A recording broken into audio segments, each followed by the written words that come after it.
So you're going to have data that is going to, you're going to do something with. So we're going to do test scores. So you take a math test in your class, and there are 10 kids in your class. So say, here are the scores.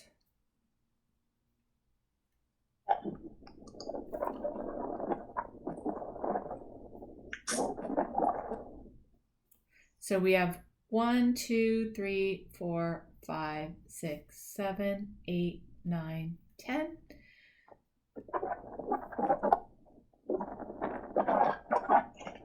Okay, so You got really good grades. yeah. So the first person gets 80%, second person gets 75%, third gets 92%, fourth person 95%, fifth person 83%, sixth person 76%, seventh person 98%, eighth person gets 78%, ninth person gets 79%, and 10th person gets 81%. So to find out where the data lies, this doesn't really tell us much when we look at it. So what we are going to do is kind of just start plotting our data points so that it starts to build a picture. And there's a lot of ways to do it. So this would just be like a number line, but you could do a bar graph, you could do a histogram, you could do all kinds of different things. So we're just going to do a simple thing right here. And I'm going to take the lowest number. So of this data, what is the lowest score that somebody scored? 80. Are you sure? No, 75. 75. So because I see that all of my data is here, even though this is at the 50% line, I just need some room. So I'm going to put my data here. So this is 75 and this is 100. What's my highest score?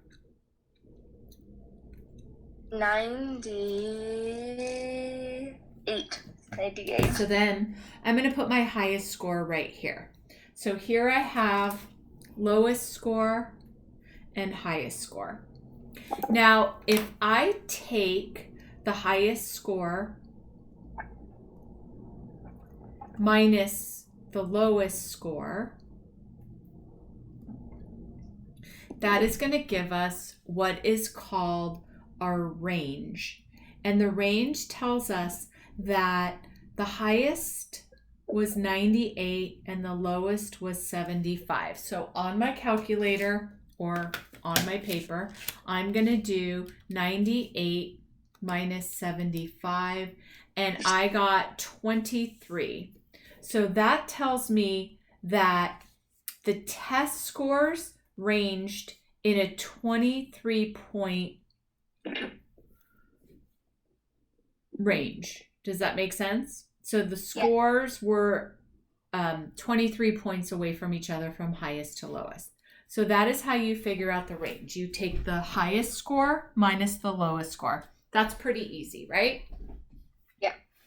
All right. So for mode, all that means is the most frequent number that occurs. So I'm actually going to change this because I did not put more than one of each number. So I'm going to put this in numerical order in my head. So I'm going to say, okay, is there any other 75? No. Is there any other 76? No. How about 77? 78. Okay, I have 78 and 78. How about 79? No. 80? Yes. But I only have one 80. 81? Yes. No 82, but I have an 83. Do I have an 84? No. 85? No. So I'm just going to continue to do that. And whatever number is the most frequently occurring number, that is going to be my mode. So far, the only number that I even have repeated is a 78. So that is my mode. Does that make sense to you? Yeah. Okay. Wait, what was the first one? It was. This What's the one, first? range. Uh, So that's Got easy. it. It's the highest score minus the lowest score. Mode is the most frequently occurring number. So you just look at your list and you say which number happens more than the others. Okay. So that is range and mode. Median is pretty easy, and you will actually think this is fun, I bet. If I know Lucy, you'll like it. Okay, so for median, let me get all the data in here. You are going to put the numbers in order from least to greatest. So my first number is 75, and I'm just going to put a little check mark here. I'm going to go to the next one, 76. Next one, 78, 78, 80, 81, 83. Doesn't this seem like a Lucy thing to do?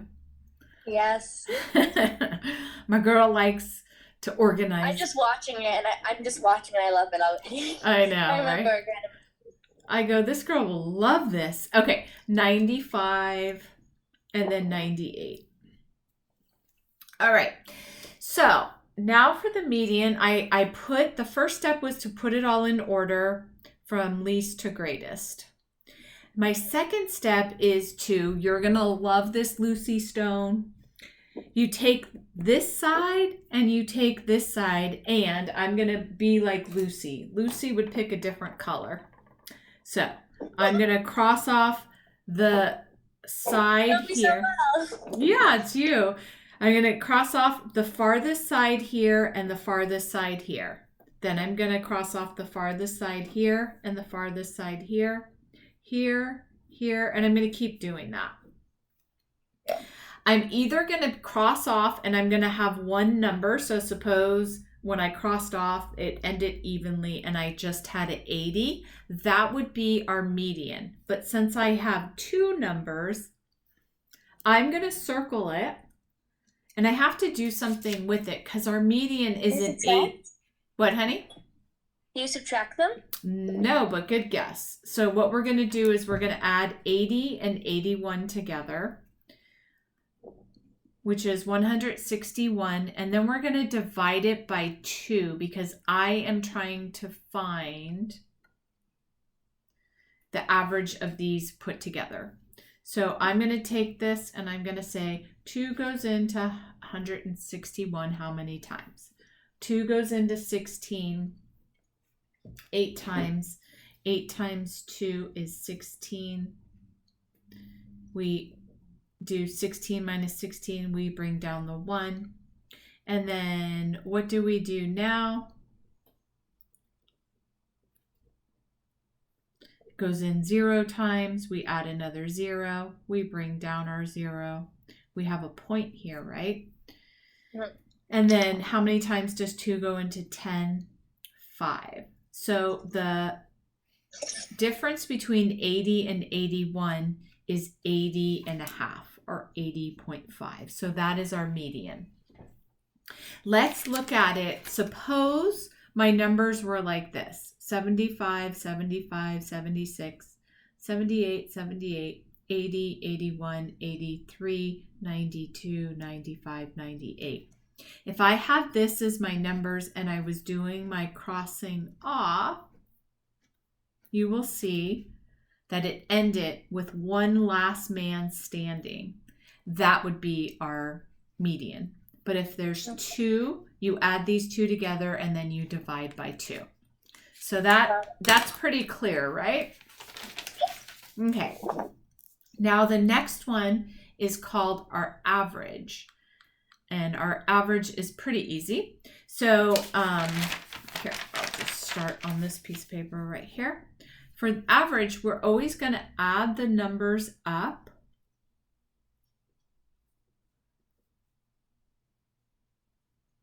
And then we're going to take the total and we're going to divide that by the number of data numbers.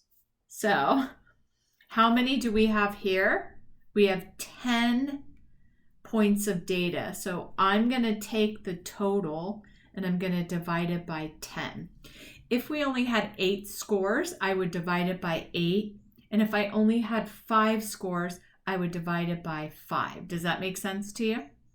It's just the number of how many things there are. Exactly. So Okay. I am going to add all of these numbers up to get my total. And it's going to be 80 plus 75 plus 92 plus 95 plus 83 plus 76 plus 98 plus 78 plus 78 plus 81. So the number is 836, and then I'm going to divide that by 10. So I do 836 divided by 10. It'll be 100. Wait, it'll be 100. No, it won't be. No, it'll be 13 with the remainder of 6. I don't know. I thought it was 100. 13 with the remainder of 6? Oh, but it's 836. Oh. What was that? So you are right. You would move, there's an imaginary decimal at the end of every number. You would just move that 1 to the left. So it would be 83.6. But if we suppose we just did the math, it would be this. 10 goes into 83 8 times. 8 times 10 is 80. 83 minus 8, 80 is 3. We bring down the 6. 3 goes into 36 3 times. 3 times 10 is 30. 6 is left over. And then we add our 0. And then we have a point here. 10 goes into 60 6 times. So that would be our mean or our average. Yeah, I got it. Okay. I was like 100. Okay, so let's go over that concept because we did work with this before. So if I have 836 and I'm multiplying, remember I taught you, well, hopefully you'll remember it as soon as I remind you of it. Is it easier to write with your left hand or is it easier to write with your right hand? But for me, it's my right. Yeah, it's for me too. So is multiplication easier or is division easier? Multiplication. Same with me.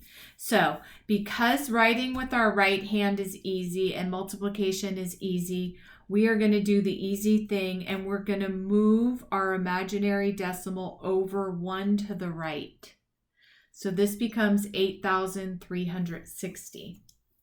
Division is harder and writing with your left hand is harder. So when they ask you to divide, you're going to write the number, you're going to put the imaginary decimal in, and you're going to move it over 1 because it's harder to write with your left hand and division is harder. You could remember this moves the decimal to the left. Multiplication is easier and it's easier to write with your right hand. When you're multiplying, you're going to move it the number of zeros to the right. So if we had 836 times 100, we have 2 zeros here. We're going to rewrite the number. We're going to put our decimal in, and we're going to move 2 over to the right, 1, 2. So it's 83,600. If it was division, 836 divided by 100, we're going to do 836 decimal, and we're going to move it over 1, 2, 8.36. Does that make sense? Okay. So now I'm going to give you easy ones you can do in your head. So here are my data points. I'm going to stop recording